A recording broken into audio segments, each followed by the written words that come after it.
Bien le bonjour, on se retrouve pour le 3e épisode de mon introduction à la philosophie. Aujourd'hui, on va parler des savoirs et des sciences de la cité grecque. Parce qu'à l'époque, la Grèce n'était que des cités. Avec des alliances, mais c'était surtout des rois qui régnaient.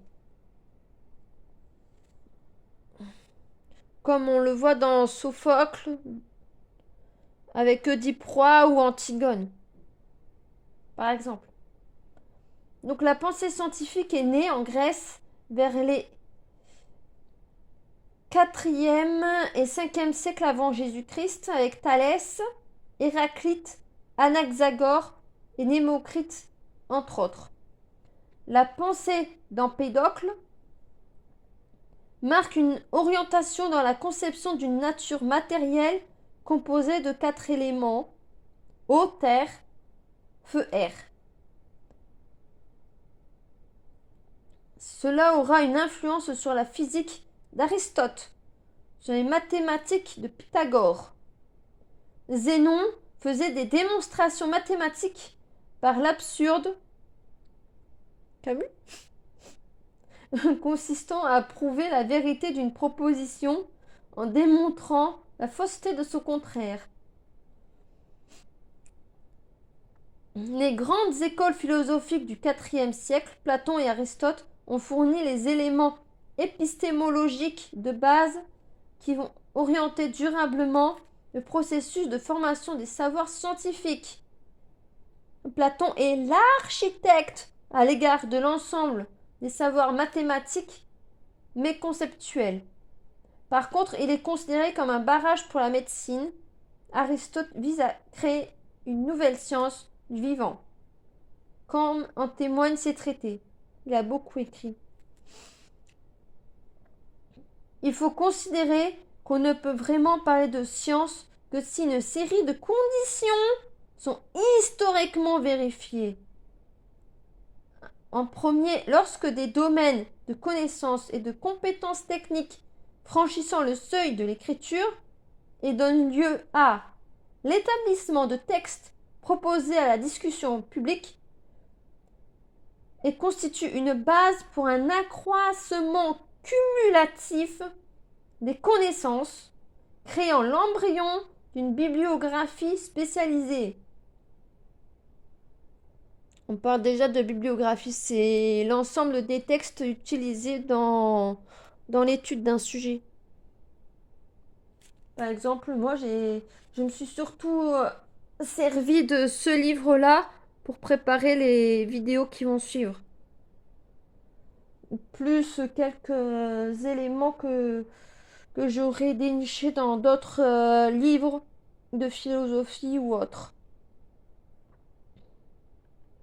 Lorsque se constituent des groupes professionnels publiquement identifiables, des communautés ou des groupes conduisant des activités de recherche spécialisées au sein d'écoles philosophiques et qui se dotent de leur littérature propre, systématique et historiographique. Lorsque les connaissances élaborées et rendues publiques sont défendues selon un argumentaire rationnel, les publics, contrôlables et transmissibles dans l'enseignement, fondés sur des observations, des expériences et des confrontations avec les thèses opposées. On a déjà un petit côté empirique. La philosophie qui se base sur l'expérience plutôt que sur l'apprentissage pur dans les livres. Il faut expérimenter les choses pour connaître. Tout le monde pouvait être médecin. Empirisme.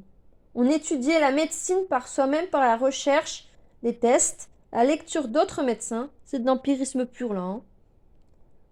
La maladie était provoquée par de nombreux facteurs. La saison, avec les rhumes, le climat, l'âge.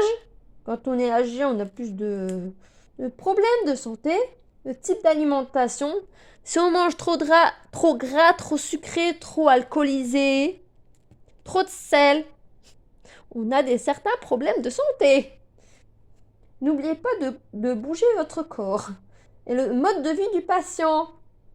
Par exemple, faut pas rester enfermé toute la journée, il faut aller se dégourdir les jambes. Ce sont des exemples.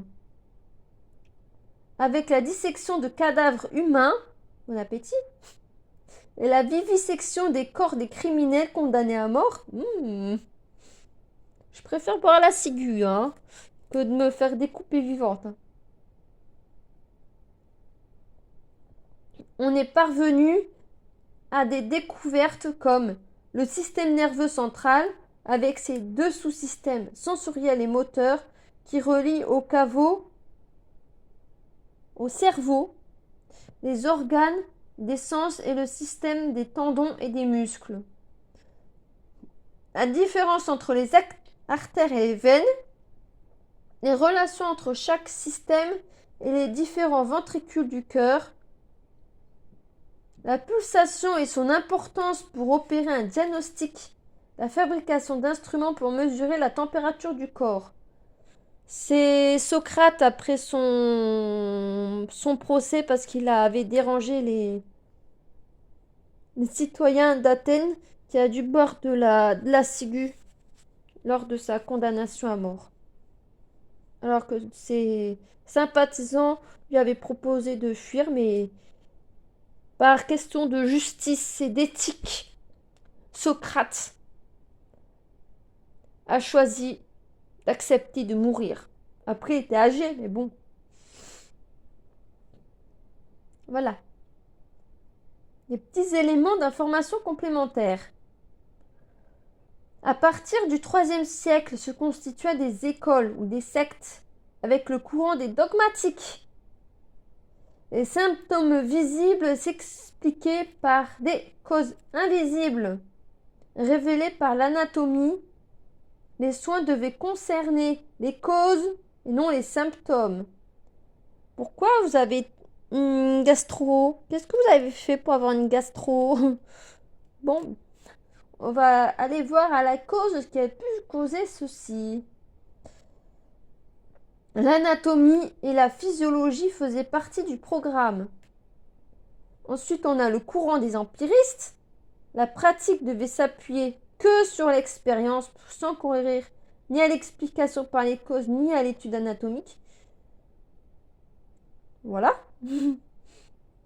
Et ensuite, on a le courant des méthodistes. On pouvait rapporter toutes les maladies à 2 états de l'organisme.